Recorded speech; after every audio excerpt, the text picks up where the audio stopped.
Ako po si Anthony, ang primary operator ng UV Rotary dito sa Roman. So today po ay araw-araw po siya nagagamit. This week, ang UV Rotary ay naka 330 pieces. Ito naman po ang weekly consumable sa varnish.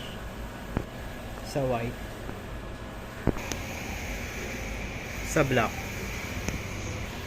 Sa yellow. Magenta. At sa cyan. At ito naman po ang aking ink supply. Ito naman po ang printer head. Ito ang copying head. Ito naman po ang ground wire. At ito naman po ang AVR. Ito naman po ang head clean. Ito naman po ang tamang pag nasa check.